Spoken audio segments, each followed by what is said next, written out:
Hello, everyone. Welcome back to the Ave Maria Press Professional Development Webinar Series. I am pleased today that we are beginning our Spring 2021 webinar series.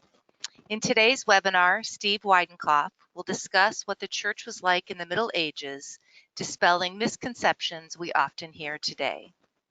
My name is Erin Pierce. I am the Parish and Curriculum Marketing Specialist at Ave Maria Press. I would like to recognize our webinar partners, the National Conference for Catechetical Leadership, now known as In Word and Witness, the National Association of Catholic Family Life Ministers, the National Association for Lay Ministry, and the Catholic Campus Ministry Association.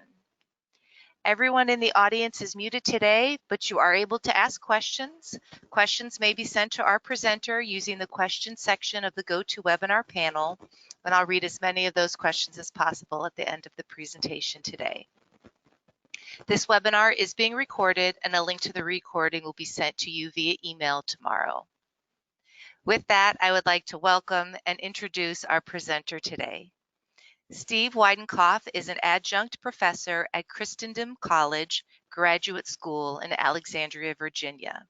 He's the author of several books on Catholic Church history, including The Glory of the Crusades, The Real Story of Catholic History, Timeless, and The Church in the Middle Ages. Weidenkopf has a bachelor's degree in international relations from Syracuse University and a master's degree in theological studies from the Notre Dame Graduate School of Christendom College. He is a member of the Society for the Study of the Crusades and Latin East, has been a guest on EWTN, and writes regularly for Catholic Answers Online. Steve, thank you so much for being with us today. It's my pleasure, Erin. Thanks for having me present this webinar. Wonderful. I'm going to go ahead and make you presenter here.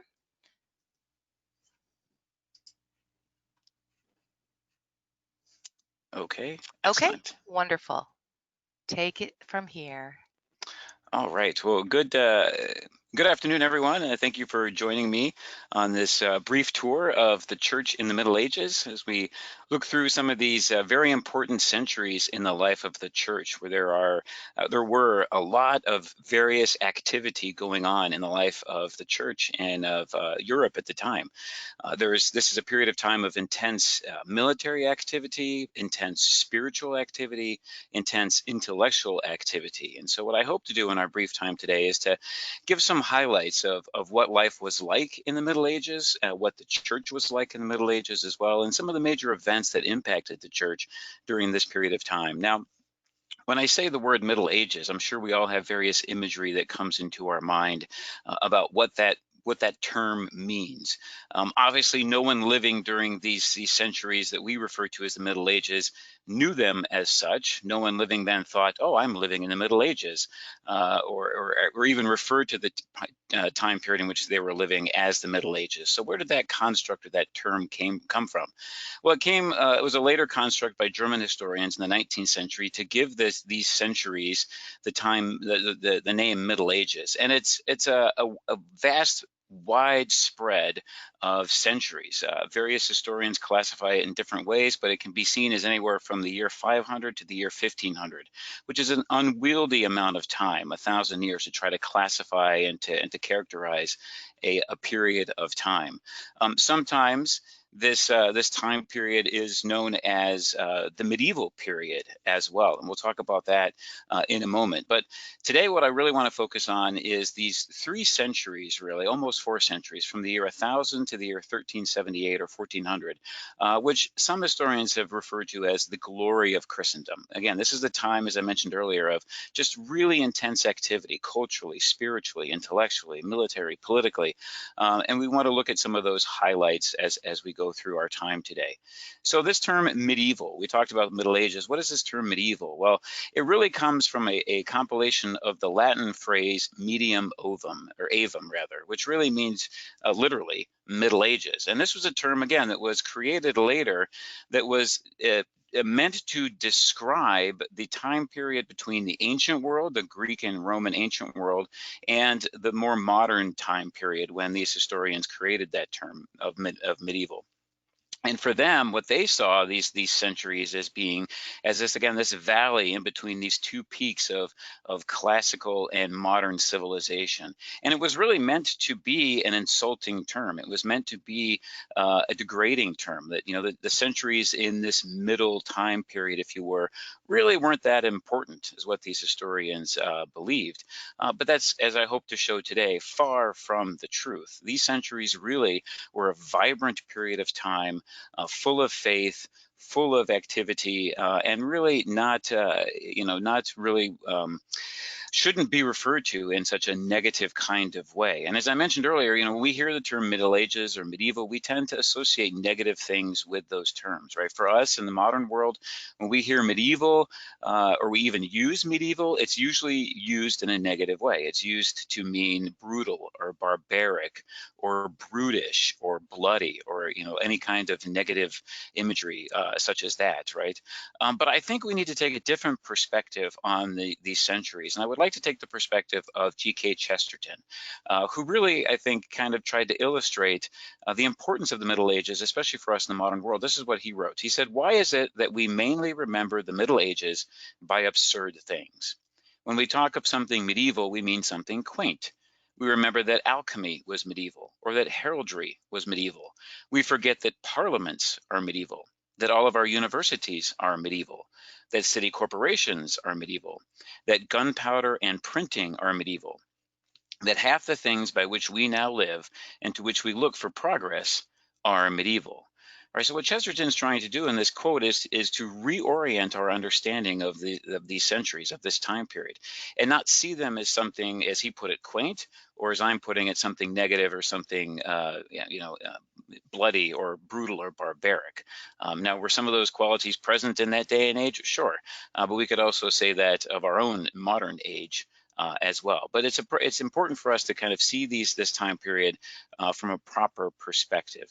And I think one of the reasons why we in the modern world have such a difficult time with understanding the Middle Ages or appreciating the Middle Ages or the medieval period is because our worldview and the worldview that medieval people held are very, very different. The modern world has a almost radically different worldview from what the medieval worldview was, right? And what I mean by that is that for the medieval people, their worldview was rooted in the Catholic faith, was rooted in the church. A great quote that sums this up is from the historian Christopher Dawson.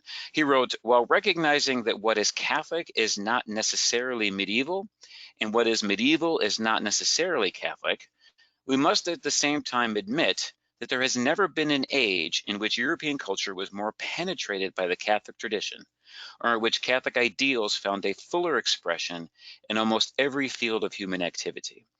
And that's really, I think, the heart of the matter for us and for the modern age when we struggle so much with understanding the medieval period of time, is because of that, is because, modern man and modern people have really turned away in a certain sense, we could say, I think, from God, from faith. Not that, faith obviously still exists in the modern world, but it doesn't permeate and penetrate our society as much as it did in the Middle Ages, right? For the medieval people, the faith was very, very crucial.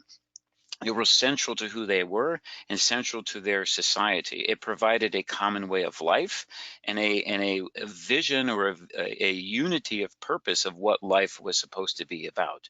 Not that it was always lived perfectly, but at least there was that general consensus and understanding of what life on earth was for, and that really was a progression towards being able to be with God forever in heaven. And so the Catholic faith, as I mentioned, was very, very important for medieval people. Medieval people believed in the supernatural, right? They understood the reality of the supernatural. Miracles for them were not something that could be scientifically explained away, for example, or ridiculed, as they often are, sadly, in our modern world. They believed deeply in the supernatural. Medieval people also had a great understanding and knowledge of Scripture. they, not only did they, if they could read, they would read the scriptures. There were vernacular translations of the scriptures available for people who could read. Those who were even more educated could read the scripture in Latin, obviously. But then there were those who weren't illiterate, who would then still know the stories of Scripture. They would hear them in sermons and homilies. They would see them in various artistic representations, especially in stained glass and other forms of art. And so they were imbued with a sense of Scripture. Medieval people knew the Bible, knew the stories of the Bible very, very intimately. They also had a great devotion to the saints. Right? They prayed to saints, asked for the saints' intercession for various issues, just as we Catholics today ask for the saints and their intercession through prayer. They had a great love for saints. They would go on pilgrimages to various shrines throughout Christendom that were dedicated to saints. They had a great respect and veneration for relics of saints as well. That was a significant part of the medieval world. And medieval people obviously participated in the sacraments of the church, and were very much influenced by a sacramental life. Medieval people in particular had a great devotion to the sacrament of penance because they understood the importance of that sacrament. They had a great appreciation for sin and the effects of sin. They had a great understanding of the communal aspect of sin as well as the individual aspect of sin. And so they turned to that great sacrament of reconciliation, the sacrament of confession. And as a result of that understanding too, they had a great respect for the sacrament of the Eucharist. So much so that they really only received the Eucharist several times, a year, a handful of times a year. It was during this period of time in the 13th century at the Fourth Lateran Council in 1215 where the church instituted a law that's still on the books today. It's known as the Easter duty, where Catholics are obliged at least to receive the Eucharist at least once a year. That duty was instituted because people in the medieval world really refrained from receiving the Eucharist because of this sense of sinfulness, that they knew that the Eucharist was so important. It was the real presence of Christ in the Eucharist. It was so important to them that only when they knew that they were in a state of sanctifying grace would they receive. So they had great appreciation for the sacramental life of the church. And so this is, again, why I think that the modern world, we struggle so much with, or many people struggle with understanding the medieval and appreciating the medieval world because of the worldview, because of the importance of the faith, which modern people don't really, share so much. Although I do think and believe earnestly that Catholics in the modern age, we have a unique opportunity to understand fully what medieval life was like, and how medieval people saw the world and how they saw themselves and even society and their place in society, because we share the same faith as our brothers and sisters who lived during this period of time in these centuries. Now, another thing that makes the medieval world quite different from our own day and age is the structure of medieval society, right? Medieval society can really be summed up as being unequal and authoritative and divided. And really, medieval society was divided into these three orders you see here on the slide. It was divided by, in this easy to remember phrase of those who prayed, those who fought, and those who worked. That really was what medieval society was stratified by, these different classes: the clergy, the nobility, and the peasants. And in terms of the clergy, right, there were both, as we have in our own day and age, there were both religious, those who lived in religious orders, monks, lay brothers, but also priests. And then there were also what we call diocesan priests, or what were known as secular priests in the medieval world.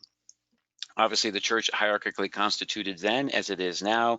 You have a pope and bishops united to the pope, the Bishop of Rome as well. The one thing that's interesting about the church in the Middle Ages is that although there was very little movement between these other classes of medieval society, the fighters and the serfs and the peasants, we'll talk about in a minute, within the church, though, the church was a very democratic institution. It was one of the few places what I mean by that, it was one of the few places in society where one's aptitude, one's ability to work, one's ability to illustrate intelligence and industry were rewarded.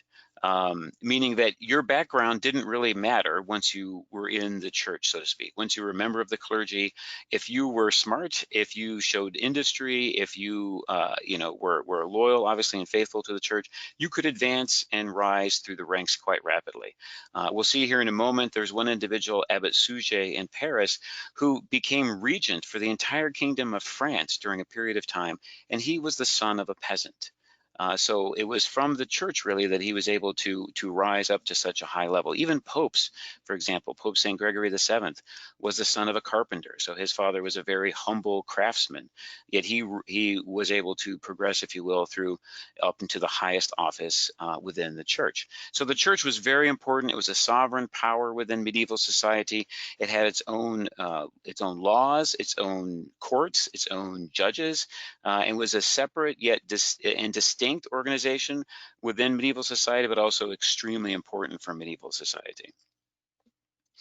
And now those who fought, right? Those who fought in medieval society, the warriors. Medieval society really could be seen or be classified as an oligarchy of warriors. All right, these were the men who had the military means with which to protect society and to preserve society. They were the ones who then obviously exercised secular and temporal authority and power as well. And obviously the most important secular ruler in Christendom in the Middle Ages was the king. But a brief discussion of the king. A king in the medieval world was not like how we understand kings. A medieval king was not an absolutist king, not somebody who controlled everything in their nation state as we tend to associate the word king. A medieval king really was an overlord of other lords. So he was not absolutist. He had great control within the regions that were actually his territory and his lands, but those who owed fealty and loyalty to him, there was a relationship, but it wasn't an absolutist one. He couldn't just demand or direct that certain things happen and people fall into line and obey. There was a lot of latitude within with those who had loyalty to the king. So not an absolutist king, but a very important individual nonetheless. Then obviously the rest of those who were in this class were your warriors, your noblemen. They would have pledged loyalty to a king or to another lord, and they themselves would have had people who pledged loyalty to them as well. Now, this third class of people in medieval society were the peasants, and there are a lot of myths associated with peasants or serfs in terms of who they were and what they could do. And so we should take some time here to look at that and talk about who the serfs were. Now, serfs were classified really into two different categories. They were either free or unfree.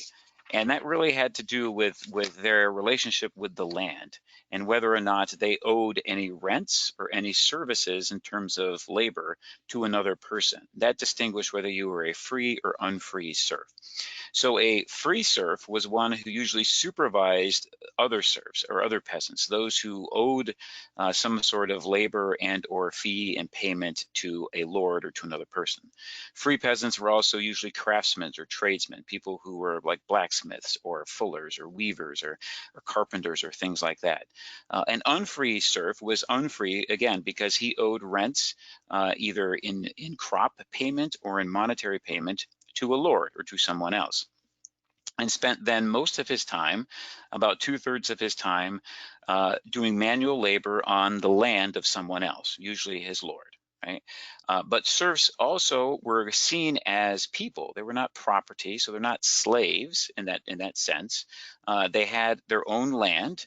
They were given a plot of land that they could use for their own sustenance that they worked. They spent about 1/3 of their time on that land and 2/3 of their time on the Lord's land, working it for him. But that land that they did have, that little parcel of land that was their own, could be passed on to an heir. So it was their property. So they owned property. They were respected as persons, and it was hard work. There's no doubt that it was not an easy life to be a serf or to be a peasant. But as I mentioned, the Catholic faith was penetrated medieval society to such a degree that there were times that were set aside for no labor, right, where labor wasn't performed. These were usually on high solemnities and feast days of saints in whatever region of Christendom you happen to belong to.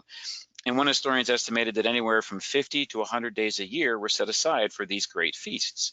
So as a serf, you're working hard, but at least you did get anywhere from 50 to 100 days off, depending upon what part of Christendom you lived in.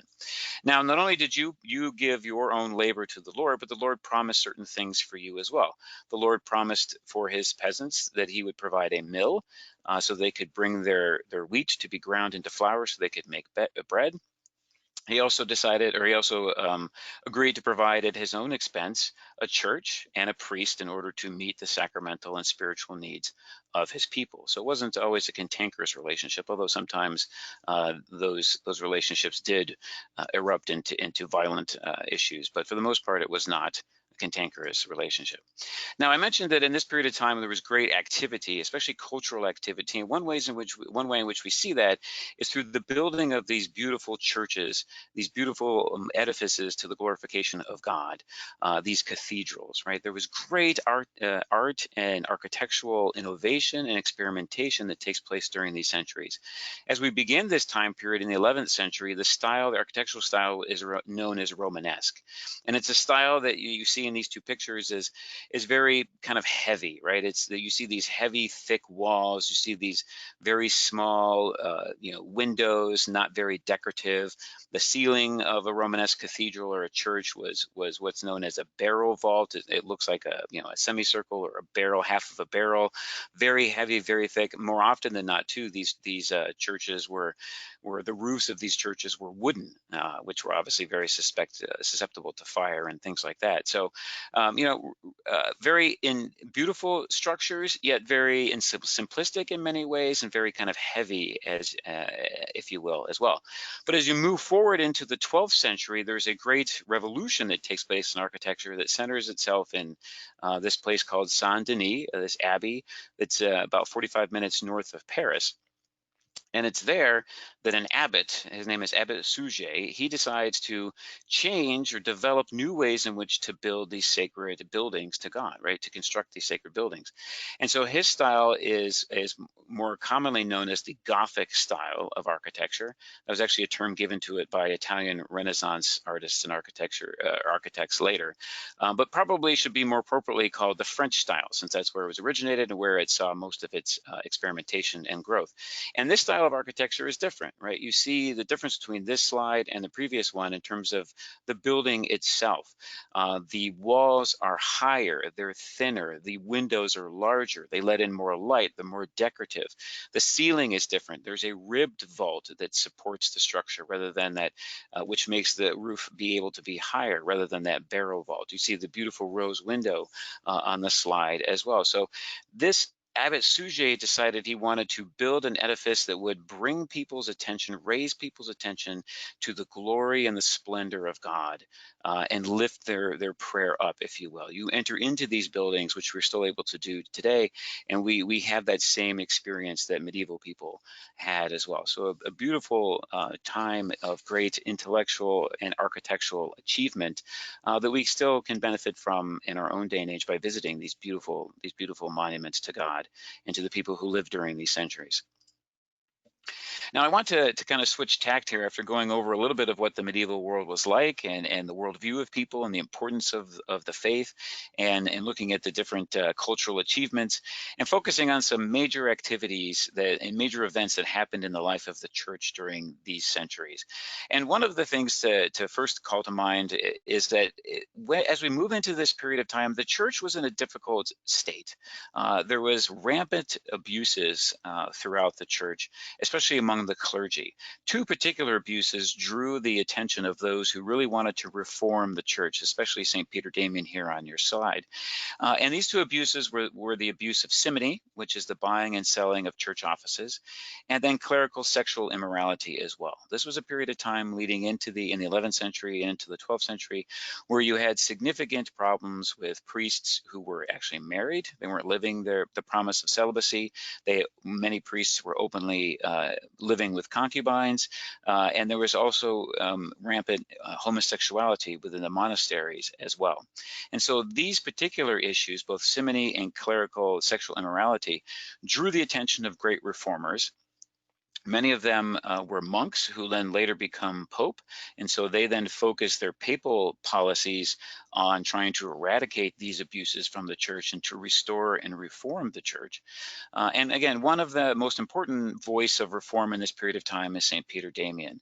And St. Peter actually wrote a book which later is given the title, the Book of Gomorrah. He wrote a book to the Pope, Pope St. Leo IX, asking him to reform the priests, to reform bishops, to reform the clergy and bring them back to an embrace and an authentic living of their promise of celibacy. And one way in which this reform movement also took place was a recognition by those reformers that not only did the church have to reform itself internally, but also there were external problems impacting the church as well. And one of these major problems impacting the church was the interference of secular rulers in the election of the Pope. And so during this papal reform movement in the 11th century, we see here the change in how the Pope is elected. Pope Nicholas II in the year 1059 is the one who changes the electoral method of the papacy. And what he does is he centers the importance of he centers the election on the importance of the cardinals. They become more important during this period of time in the 11th century and into subsequent centuries as the advisors of popes, but also, which they had been previously, but now they become electors. They are the ones who determine who becomes pope, not secular rulers. Because at this point in the 11th century and even before, you had a whole series of popes that had been put into place by various Italian noble families. They came to see, these noble families in Italy and around Rome came to see the papacy as part of their family heritage, if you will. And there was a lot of corruption and bribery, incompetent popes on the throne of St. Peter in the 9th and 10th centuries. And so when we get to the 11th century, the reformers wanted to change that and take the ability of the secular rulers to influence the papal elections away from them. And that's what they do here with the establishment of the College of Cardinals as the electors. Now, another event that impacts the church during the Middle Ages is what's known as the Investiture Controversy. And that follows through with the same kind of understanding of getting rid of secular interference in the church's affairs. Really what this Investiture Controversy is that in German territory, in the land of what we now know as Germany, although that didn't really exist at the time, there was a habit or a practice whereby secular rulers, specifically the German king, would appoint or would give the symbols of ecclesiastical office to a bishop. So, the bishop's symbols of his office, his ring, and that staff, his crozier. So the secular lord would be the one that would say, receive the church and give these symbols of their ecclesiastical office to the bishop. Now, many times a bishop was both a secular official as well as a spiritual official. And the Lord then in German territories thought that they could combine the two ceremonies into one. But that gave the impression, obviously, that it was the secular authority or the secular ruler that was somehow bestowing the ecclesiastical role and responsibility to the bishop, and that the bishop owed fealty and loyalty as a bishop to the secular ruler and not to the church at large, and not to be in communion with the Bishop of Rome. So this caused significant problems, especially for one particular pope, St. Gregory VII. He decided that in order, again, to free the church, to reform the church, to free her from the secular interference and control, that this ceremony needed to stop. This investiture ceremony needed to stop. So he banned the practice. The king at the time in German territories was Henry IV, and he was very upset with Gregory VII's banning of this practice. He relied on bishops to kind of be the, to be agents of royal control and agents of royal policy in German territory. And he felt that the Pope was meddling in his secular affairs. And so he was very angry with Pope Gregory. He actually called together a meeting of German barons and church officials and decided to call for the Pope to be deposed. Well, in response to that, Gregory VII excommunicated him and freed his subjects from their oath of loyalty to the king, which in essence allowed for a rebellion to begin in German territory. And so King Henry was concerned about that. He decided that, well, maybe he shouldn't get into a fight with the Pope.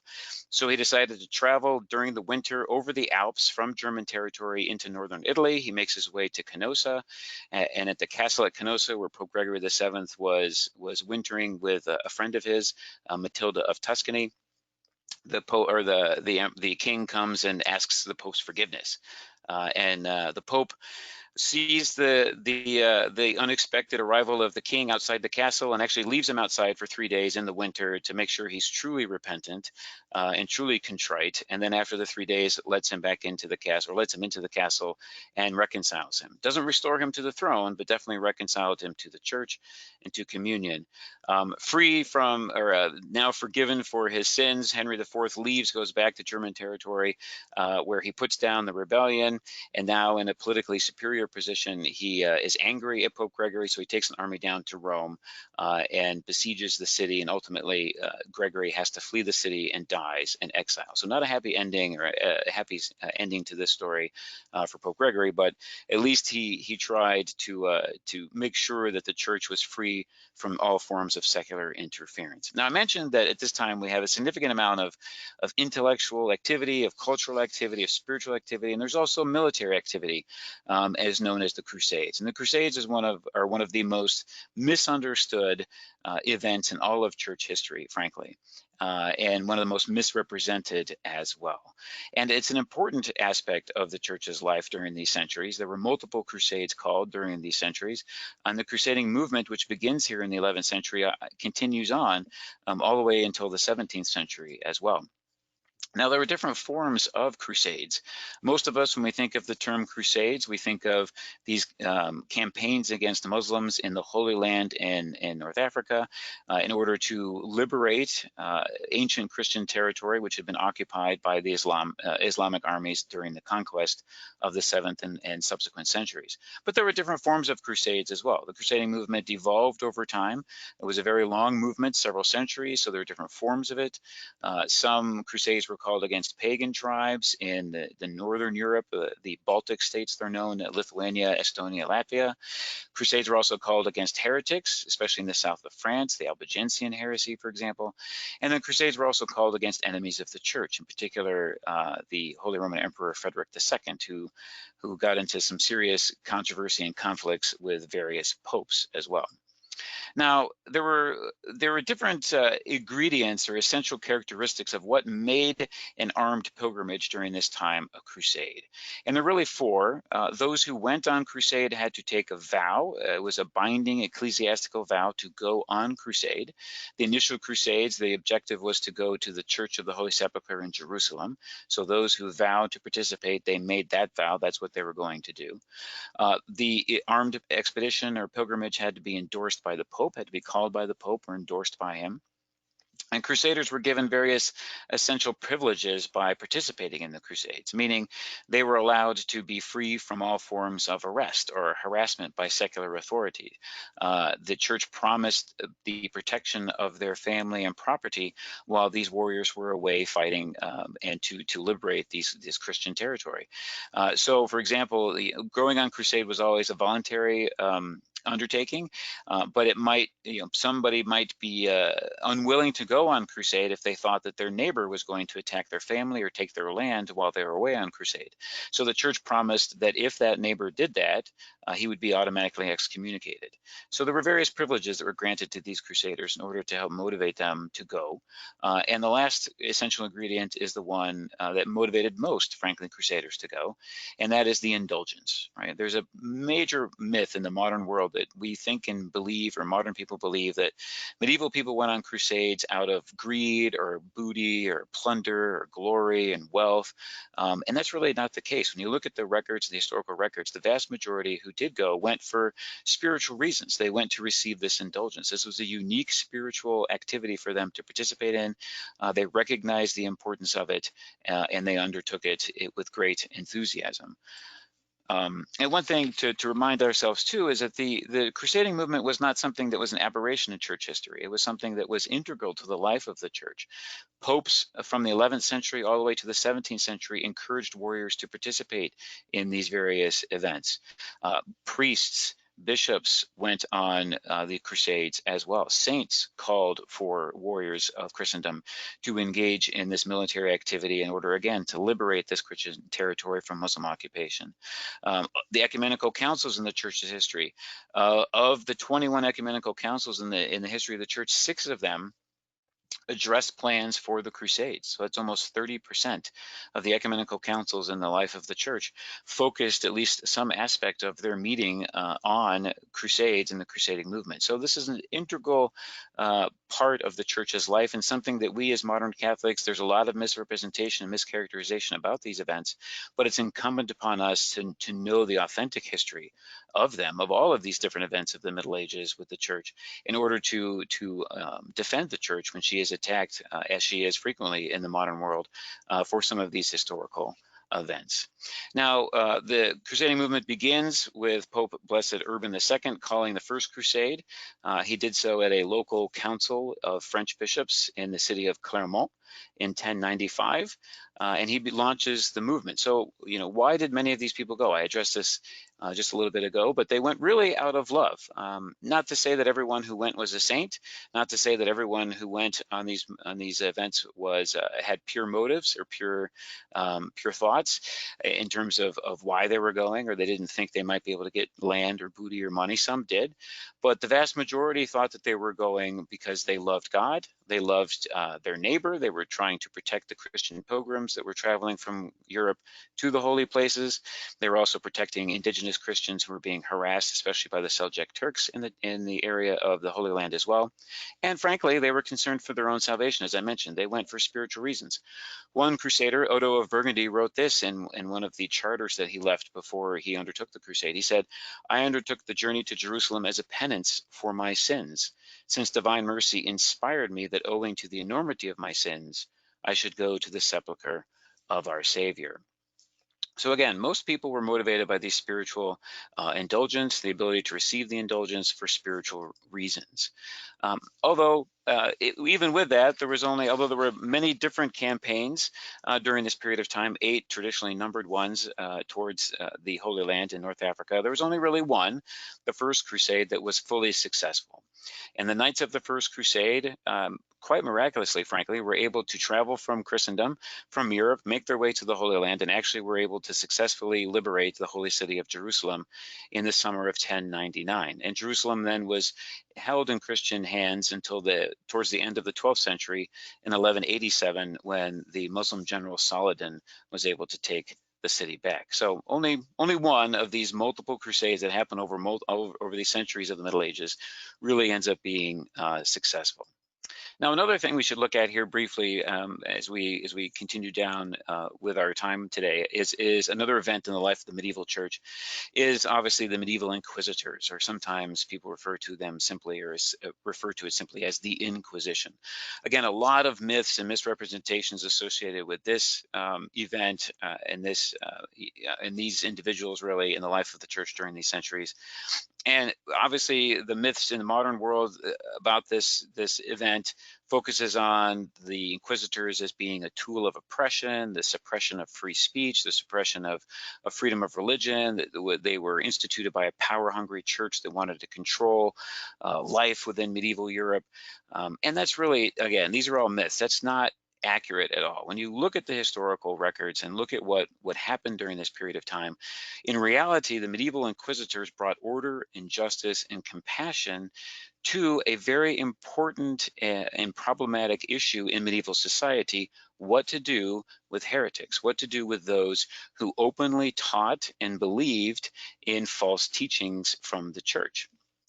And the issue is that many secular rulers, heresy, and I should say it this way, is heresy in the medieval world was both a church crime and a secular crime. Secular rulers were very concerned about heresy and any form of heresy arising in their lands, because heresy usually produced violence. And so secular rulers were concerned with peace unity and security in their countries, in their areas, and the presence of heretics produced the opposite of peace and security, produced disunity, produced violence. And so heresy was actually a capital offense in medieval society. And so unfortunately what we had in some instances is medieval rulers would persecute heretics just blindly. They would, anybody who believed they thought incorrectly was liable to suppression, was liable to unjust activity and action. And so the church saw this and realized, well, this is an issue, especially in the south of France at this time with the heresy of Albigensianism. There needs to be a better way for the church to investigate heresy and to protect Christendom, to protect people from believing in false teaching and protect their eternal souls, but also it provide an opportunity for people to repent as well if they were truly obstinate, or if they were truly believing in the heresy. And so the church in this time period produced a revolution, a legal revolution that involved focusing on the collection of evidence, focusing on calling witnesses to come forward. Medieval inquisitors were papally appointed. They were itinerants. They went around to various areas of Christendom where there was the presence of heresy. They instituted a legal process by which people could come before them. They were interviewed, they were asked questions to determine whether they truly believed in false teaching or not.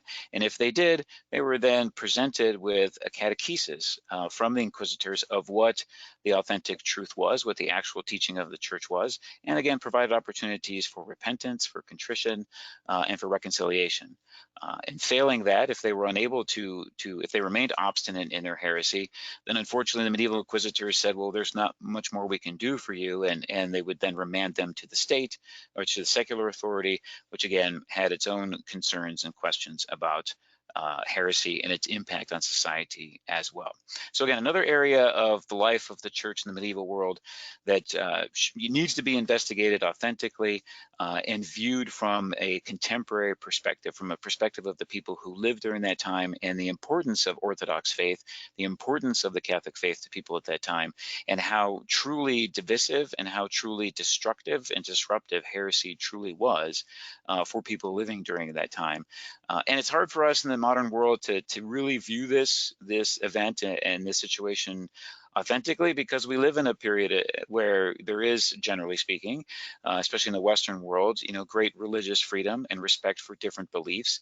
But that was something that just was not present in the medieval world at all. It was not part of the worldview. So that's how we have to understand and try to, grow in our understanding of that time period and why these inquisitors, were needed in the first place. So let's look at a few other things here as we finish our time together on some other major events that happened during the life of the church. Well, as we move into the 14th century, there's really a crisis in the papacy in the 14th century with two different events. And the first here is the Avignon papacy. And this is where in the early part of the 14th century, Pope Clement V, a Frenchman, moves his residence from Rome to the city of Avignon in the south of France. And initially the move was seen as a temporary measure in order to, because Rome was very unsettled and was a den of different noble families, causing political problems and other issues for the popes. And so it was a move to really bring about greater stability and peace and security for a period of time. It was meant to be temporary. Unfortunately, what turned out to be, what began as a temporary measure ended up being a long-term measure, as popes lived in the south of France for 70 years. Now, this is, they're still the Bishop of Rome, they're still the Pope, they're just not living in Rome. So this really is the ecclesiastical abuse of absenteeism, which is a bishop not living in his diocese, which sadly was a problem throughout the Middle Ages for various bishops and various aspects of the church, or different periods of Christendom, frankly. And so this was a significant issue, obviously.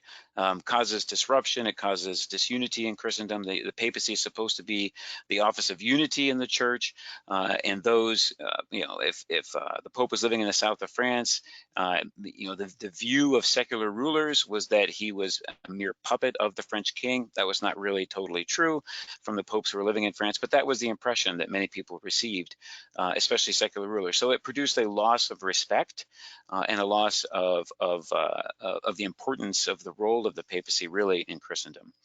Now, it's while the popes are living in Avignon that another great event impacts the church and medieval society, and that is the Black Death, the great pestilence, as was known at the time, where nearly 50% of Europe's population died as a result of this horrible, horrible pandemic and great mortality.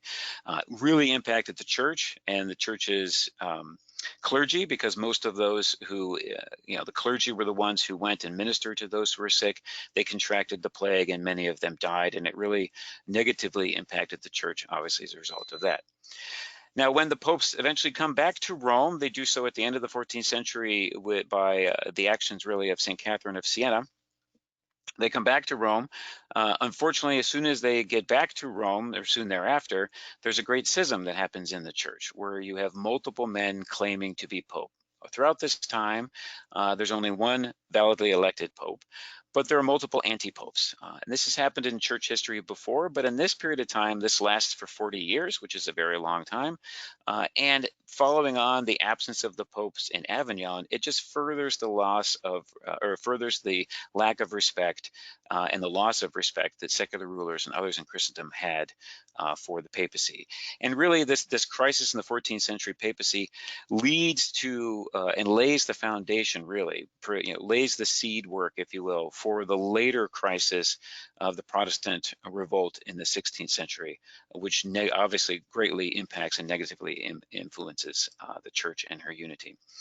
This time as well, briefly, as we're coming to the end of our webinar here, I just wanted to highlight that this also is a time of, just outside of the papacy, just amazing number of great saints and individuals who gave again, contributed to the greatness of the church during this period of time. Their intellect, their cultural activity and achievements, just an immense array of beautiful persons and of unique persons and of very interesting persons, frankly, in the life of the church. I mean, this is the time of St. Bernard of Clairvaux. This is the time of St. Hildegard of Bingen, of King St. Louis IX, of St. Thomas Aquinas, of St. Anselm of Canterbury, St. Thomas Becket, the great mendicants, St. Francis and St. Dominic, whose influence and legacy in the church is still very present with us today. They all lived during this period of time. So as Catholics, this is just an amazing period of time in which to study and to grow in our faith, learning from these great luminaries of our faith and the great brothers and sisters who have come before us in the church. And so I want to close here with this understanding of, hopefully our brief time together has helped to dispel some of the myths and misconceptions about the church in the Middle Ages, the medieval period itself, and just some of the events of the life of the church during this time. And I think, again, as Catholics, we have a unique perspective that we can truly understand how medieval people thought, why they acted the way that they did because of our faith. And so I think we can learn an awful lot from them. And I think that we can really embody and embrace, rather, this quote from Bernard of Chartres, who was writing in the medieval period, but he's looking backwards into the ancient Greek and Romans and saying, that his time period, they are like dwarfs on the shoulders of the giants that have come before him. But I think we can take his quote and apply it to ourselves. We are like the dwarves sitting on the shoulders of great giants of the medieval period, learning from them. We can learn from them. We can grow in our faith from them, and we can most assuredly grow in our love for the church by knowing them, by studying them, and by and understanding their perspective and the time period in which they lived. And I just want to close here with a brief plug, if you will, for the graduate school where I teach. It's Christendom College Graduate School of Theology. Our website is here if you want to be able to learn more about our school. All of our classes are offered online and as well as in person. We're headquartered, if you will, in Alexandria, Virginia, but we have people obviously taking classes all over the world and all over the country because we offer them online. And so if you're interested in pursuing a graduate degree in theology, or if you're interested in just taking classes for your own edification, please do check out our website. And so with that, I think we have some time for questions, so I'll turn it back over to Erin. So thank you so much for your attention. Thank you so much, Steve. We really appreciate that. I'm going to go ahead and take back presenter mode here, and then I invite you all to send in questions. I already have a few, so I will go ahead and start. Deacon asks or says, a Catholic friend of mine has a friend who has challenged her about the Crusades. You mentioned one of the most misunderstood things in history, right? The question is, how do we know that the Catholic version of the Crusades are really how they happened? Several online sources do not agree with the Catholic version. Or maybe Yeah, you that's could great. point us in the right direction of reputable sources. Sure. Yeah, that's a great question. And I'll address it kind of indirectly first and then directly. I mean, indirectly, that there's this misunderstanding really in the modern world that history is some sort of objective science. And what I mean by that is that somehow those who write history write it from just a purely factual basis, right? I mean, facts, obviously, persons, places, events, dates are very important in the telling of history, but history, every historian has a perspective, whether it's a Catholic perspective or a modern perspective or an anti-Catholic perspective or whatever. Every historian has a perspective. The honest historian will tell you up front what his perspective is. And what I mean by that is, again, the looking at manuscripts or looking at various historical facts, there's so much information that the job of the historian really is to take that information into coalesce it, if you will, into a comprehensible narrative, and in a comprehensible manner. And that's not easy to do.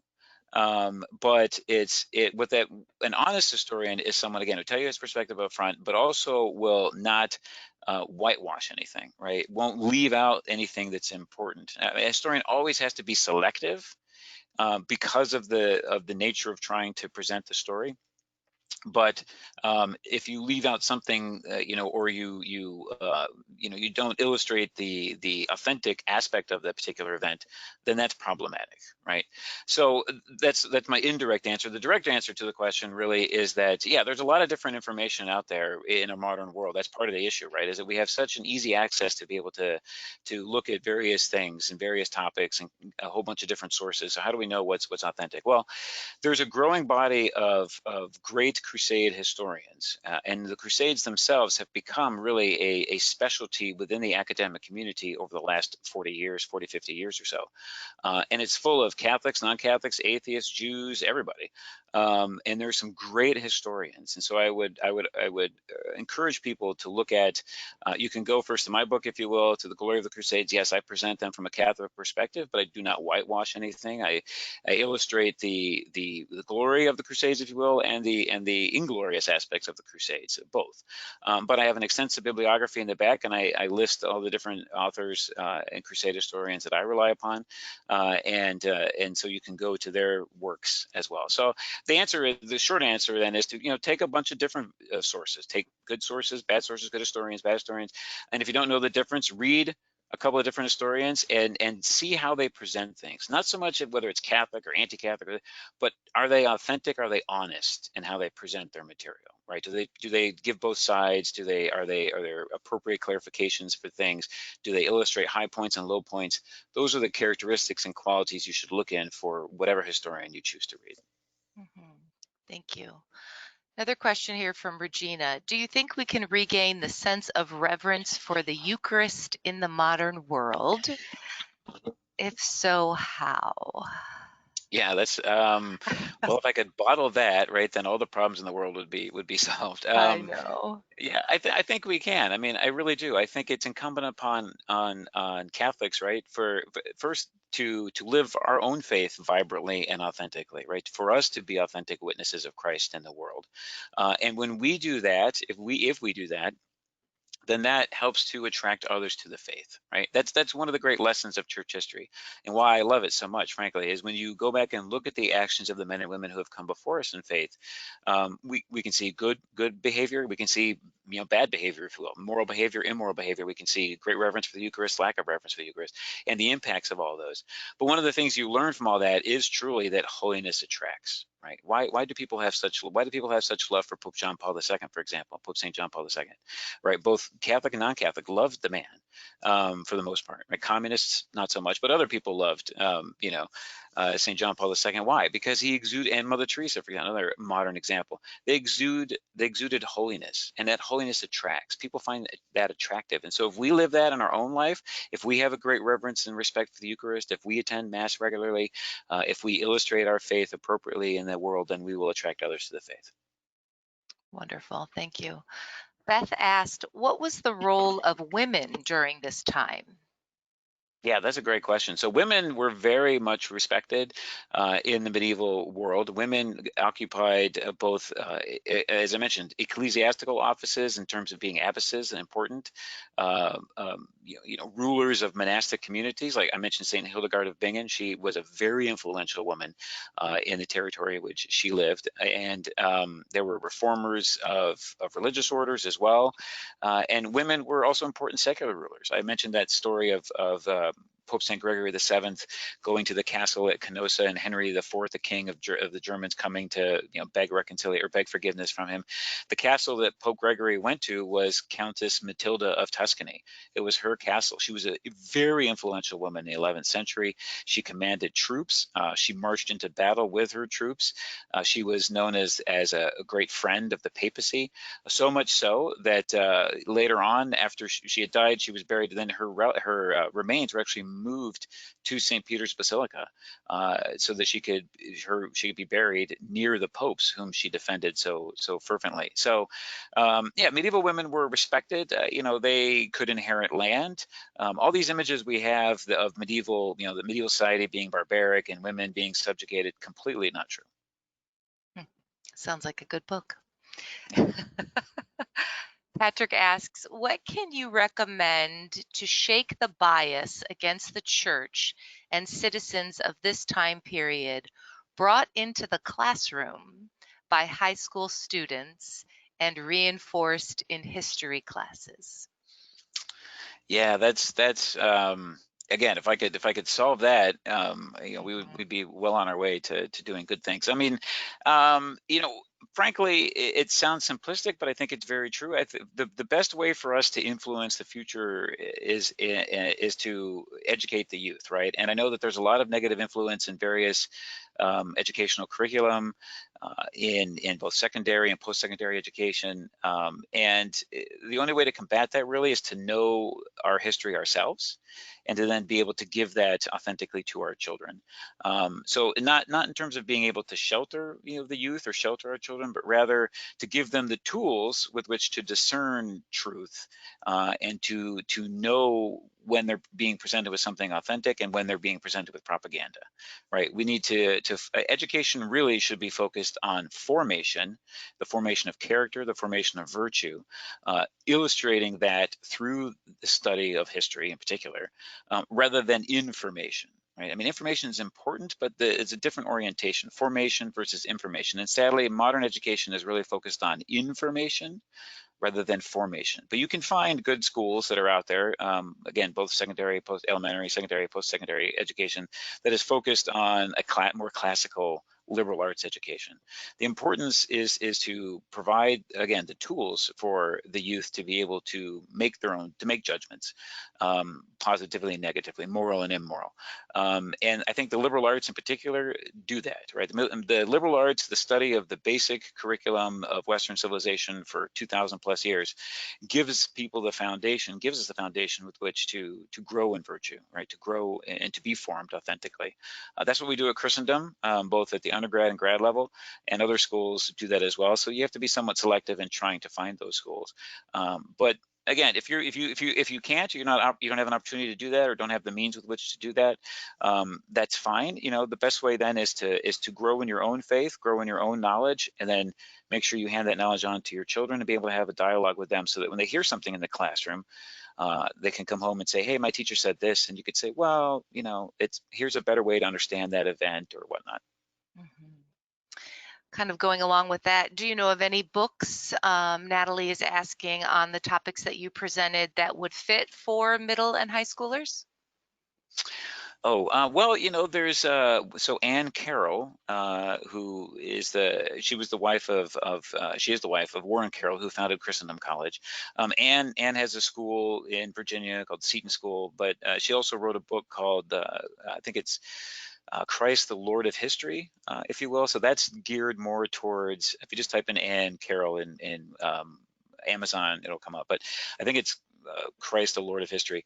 But that book is a very good book for middle schoolers, and even more right before high school. Even high school age kids would get a lot of that particular book as well. So I have a book that I wrote called Timeless, which is a one-volume history of the church as well. That's written in a narrative form. So it's written. I mean, I would say junior high school kids that could be appropriate for them. But definitely not younger than that. But there's some other good materials out there. Anne Carroll in particular has that book I think is very good. So. Is that Carroll? Correct. Okay. Okay. Wonderful. Thank you. All right. Well, our time is fleeting here, so we're gonna wrap things up. But thank you so much, Steve. This was very, very interesting, and definitely beneficial for all of us. We've got some questions going on asking about whether they can receive this recording, and of course you will. We will be sending you a link to the recording tomorrow via email, and all of our past webinar recordings can be found at AveMariaPress.com. One of the books that you have, or the book that you have published with us rather, is The Church and the Middle Ages, and this is part of our Reclaiming Catholic History series. And I think some of these too would fit in a high school, maybe junior, senior level, a high school class for sure. And so we offer you a discount, save 25% on your order using code webinar0112 for today's date. And you can purchase that at AveMariaPress.com. So thank you again, Steve. Thank you for everybody who has joined us today. And I invite you to join us next Tuesday, same time, as we begin to talk about how we as a parish or as a church can begin to prepare for Lent during this time of COVID. Father Michael White and Tom Corcoran from the Church of the Nativity, the Rebuilt authors, will be presenting for us. So thank you all. Thank you again, Steve, and have a great afternoon. Take care, everyone. Bye-bye. Thank you. God bless.